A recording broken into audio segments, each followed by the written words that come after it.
Hi, my beautiful people. So today's going to be a little bit different. I know you guys are used to the intros and the hair tutorials. I will be slaying this hair at the end of the video, but before we get that, this is going to be a full-on get ready with me where I'm going to do makeup and hair.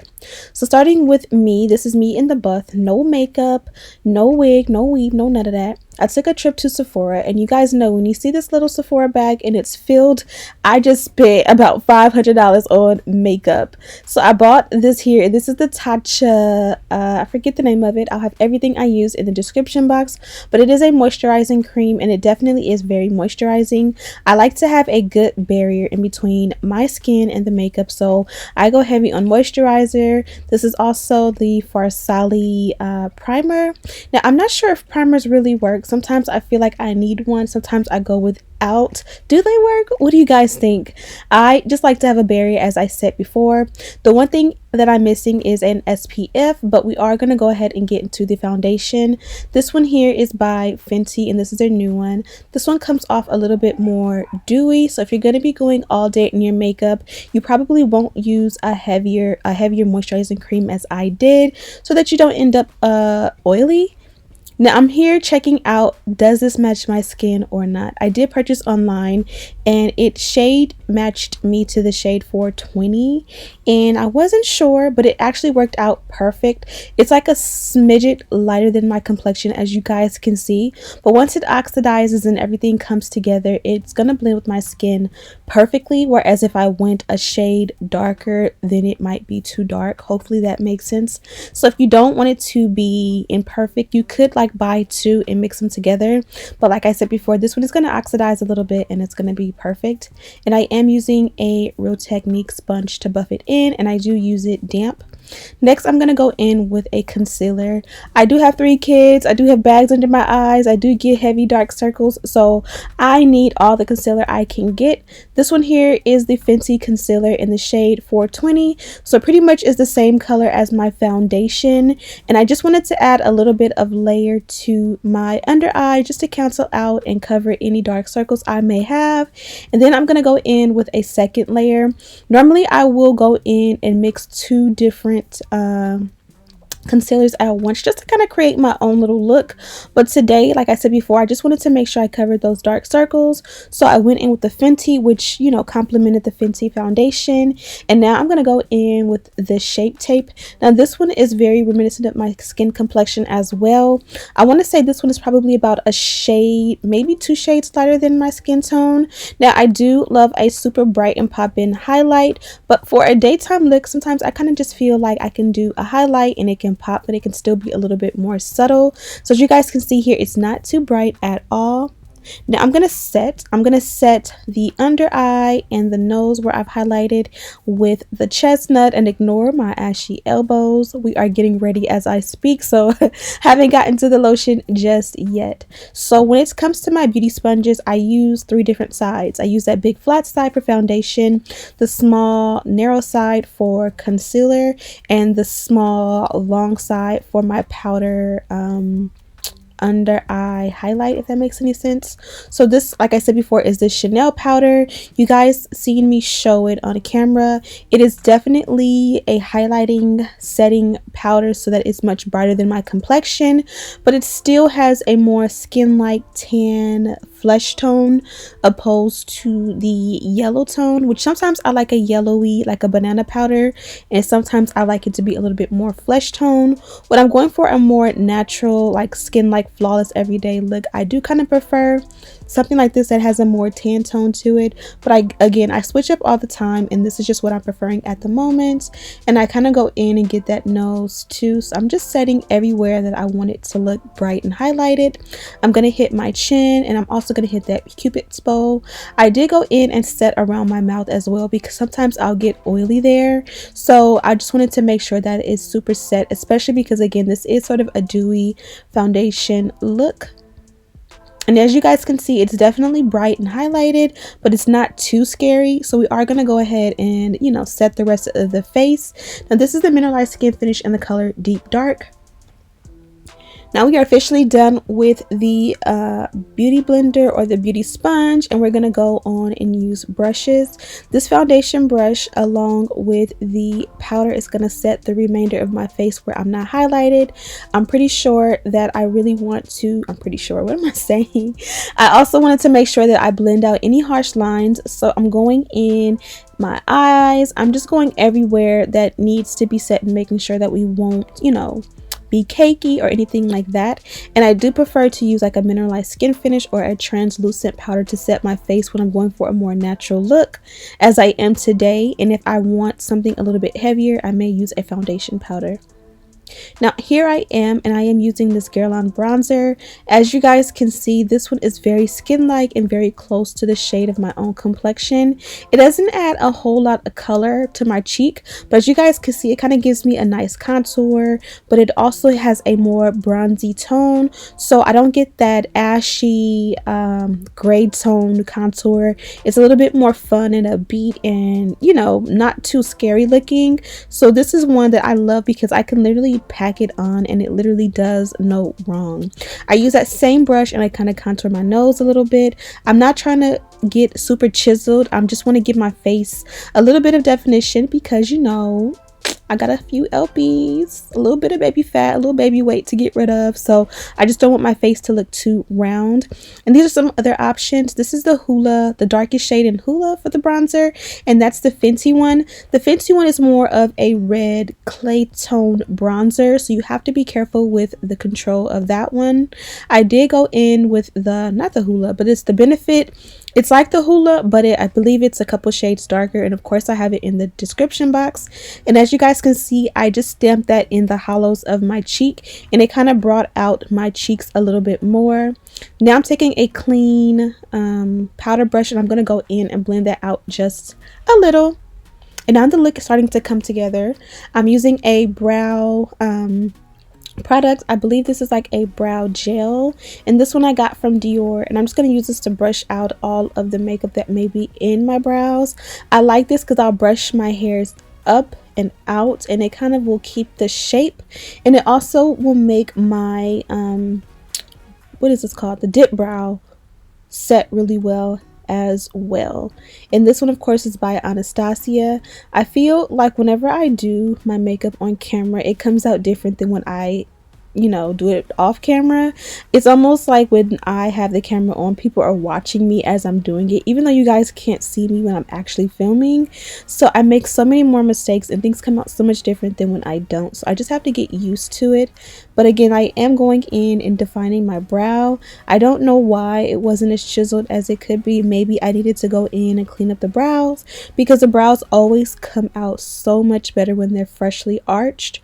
But we are going to go in and clean them up with a little bit of a concealer also.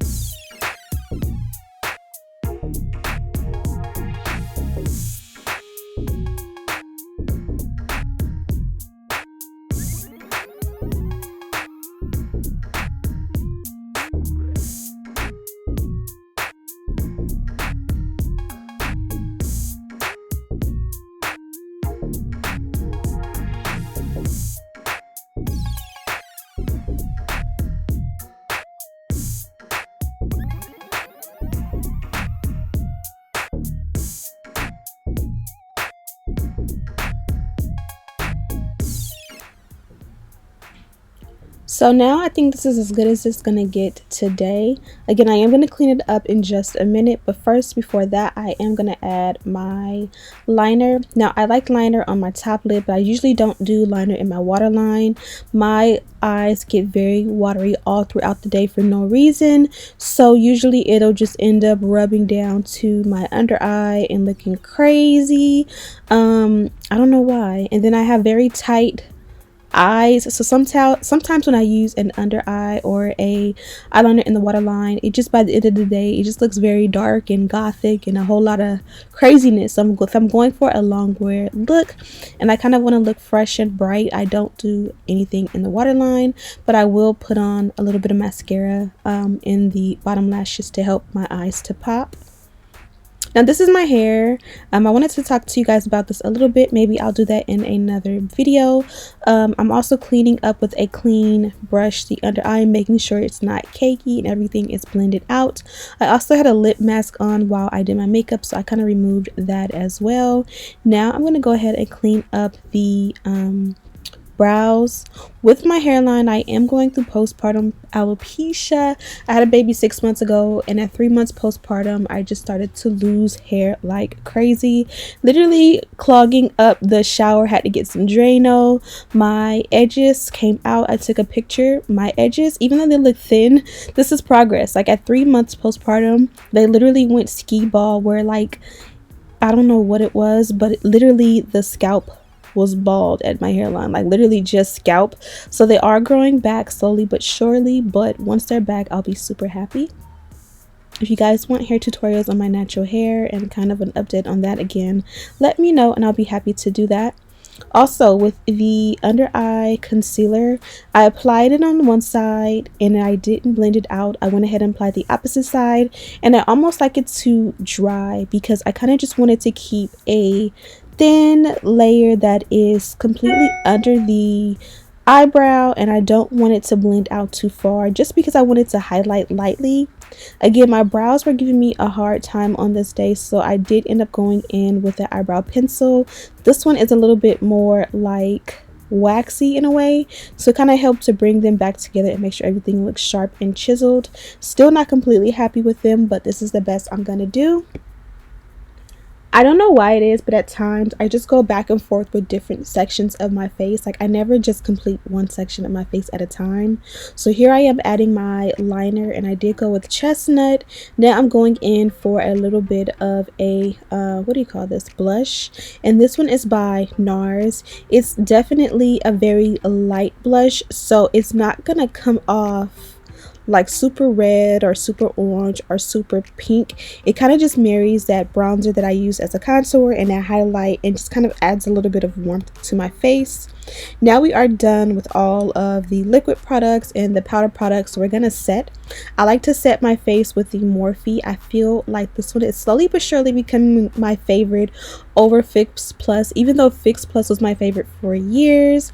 Then I'm gonna go in with Gloss Bomb, and that's pretty much my completed lip look.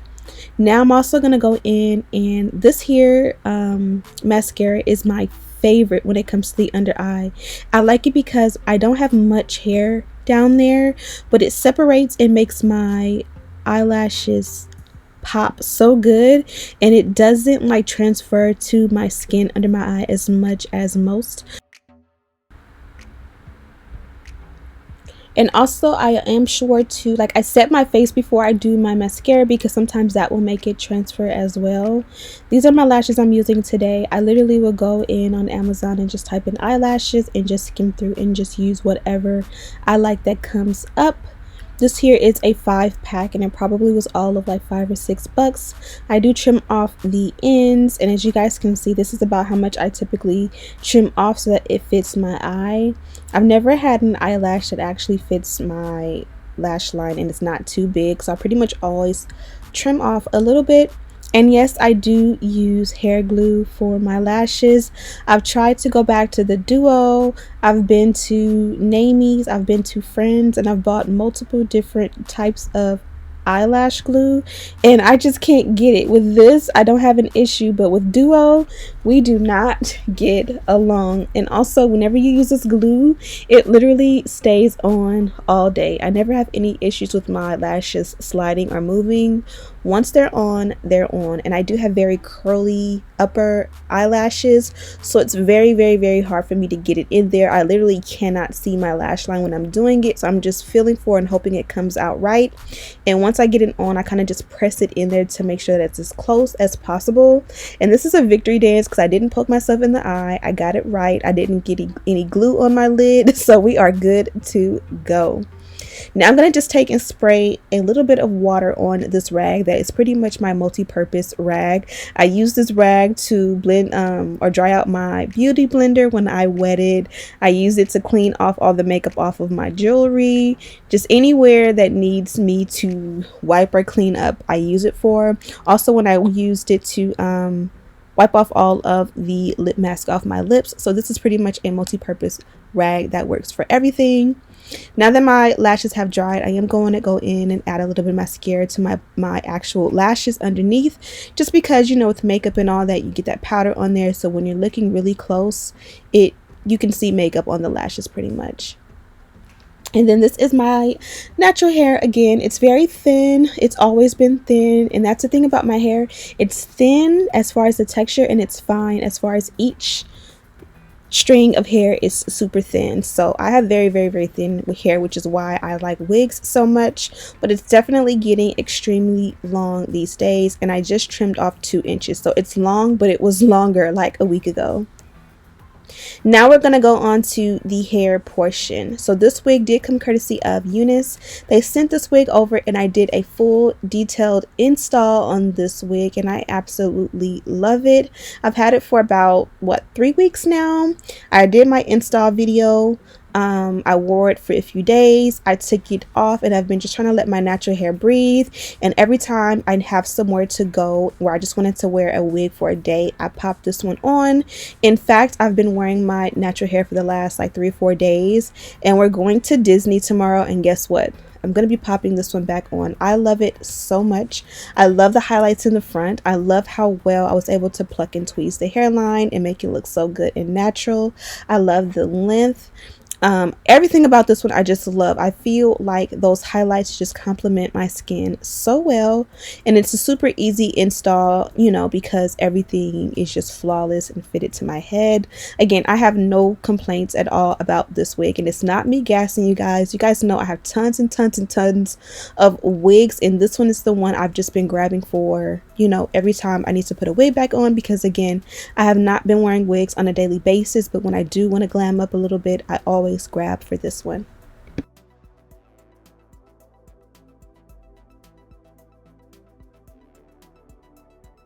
So here I'm going in section by section and installing. Because this is a wig that I've installed a few times, it's super easy to just go in with my adhesive, which pretty much is a holding hairspray and not an actual glue, and I just go in section by section. And of course, I'm using my ultimate favorite blow dryer, the Dyson. This thing is amazing, and I'm just making sure that the entire hairline is bonded down. This definitely takes some time and some patience. Also, I'm using that same rag because you definitely don't want this adhesive to drip down into your makeup that you've just done. I'm also going to use it to spray a little bit of alcohol and just clean up the hairline and any of that adhesive that may have gotten on my skin, especially in my makeup, and make sure that everything looks as flawless as possible. And now I'm going to use some mousse, and I'm going to use this as a edge control. So edge control used to be a must for me, but like as of like the last year or 2, maybe even 3, I do not use edge control the way I used to. Mousse works so much better. I'll put my favorite one in the description box. This one is amazing. Now that my daughter is getting a little bit older, I'm kind of starting to use a little bit more grown-up products on her hair, and her hairline loves this one for baby hair as well, so make sure you check it out. Once that dried up a little bit, I'm just taking that foundation brush you guys see me use with the mineralized skin finish. I did not add any additional product. I just went ahead and pounced it on that hairline, and it kind of adds a airbrushed effect where the hairline is going to blend with my skin, and it kind of acts like a filter. It's not going to change the lace so much, but it's going to just camouflage it and make it look like my scalp and my skin. Now I'm going to take an elastic band and just hold that down. This is going to help me to go in, and off camera I kind of went in and just flattened everything out. I'm also going to go ahead and just retouch up the ends and make sure that everything fits, you know, and is smooth and flawless. And I am using my baby lips, which I love so much. If you are interested, be sure to check out the description box, a link to everything I use, including the makeup and the hair products, as well as a link to this wig, and all the details on it, length and all that are in the description box. Don't forget, I do have a tutorial on my entire unboxing install of this wig, and that is even more detailed on this one, so you can see how it comes and all of that. This video was sponsored by Unice. I can't wait to try more products and hair from them. Thank you guys so much for watching. Don't forget to like, subscribe, turn on your post notifications, and as always, I'll see you in the next one. Smooches! Also, don't forget, if you really want more hair tutorials and makeup tutorials, give me a thumbs up and follow me on Instagram so we can chat it up. Love you guys. Smooches!